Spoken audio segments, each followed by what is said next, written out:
धोबी का गधा। किसी एक गांव में एक धोबी अपने गधे के साथ रहता था। वह रोज सुबह अपने गधे के साथ लोगों के घरों से गंदे कपड़े लाता और उन्हें धोकर वापस दे आता। यही उसका दिन भर का काम था और इसी से उसकी रोजी रोटी चलती थी।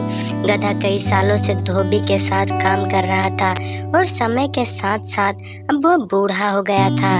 बढ़ती उम्र ने उसे कमजोर बना दिया था, जिस वजह से वह ज्यादा कपड़ों का वजन नहीं उठा पाता था। एक दोपहर धोबी अपने गधे के साथ कपड़े धोने धोबी घाट जा रहा था। धूप तेज थी और गर्मी की वजह से दोनों की हालत खराब हो रही थी। गर्मी के साथ साथ कपड़ों के अधिक वजन के कारण गधे को चलने में परेशानी हो रही थी। वो दोनों घाट की तरफ जा ही रहे थे कि अचानक गधे का पैर लड़खड़ाया और वह एक गहरे गड्ढे में गिर गया। अपने गधे को गड्ढे में गिरा देख धोबी घबरा गया और उसे बाहर निकालने के लिए जतन करने लगा। बूढ़ा और कमजोर होने के बावजूद गधे ने गड्ढे से बाहर निकलने में अपनी सारी ताकत लगा दी, लेकिन गधा और धोबी दोनों नाकामयाब रहे। धोबी को इतनी मेहनत करते देख कुछ गांव वाले उसकी मदद के लिए पहुंच गए, लेकिन कोई भी उसे गड्ढे से बाहर नहीं निकाल पाया।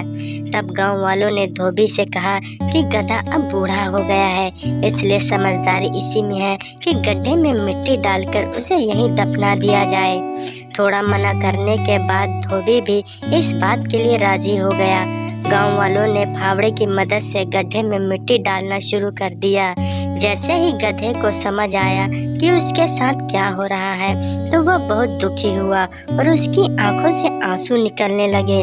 गधा कुछ देर चिल्लाया, लेकिन कुछ देर बाद वह चुप हो गया। अचानक धोबी ने देखा कि गधा एक विचित्र हरकत कर रहा है। जैसे ही गांव वाले उस पर मिट्टी डालते, वह अपने शरीर से मिट्टी को नीचे गड्ढे में गिरा देता और उस मिट्टी के ऊपर चढ़ जाता। ऐसा लगातार करते रहने से गड्ढे में मिट्टी भरती रही और गधा उस पर चढ़ते हुए ऊपर आ गया।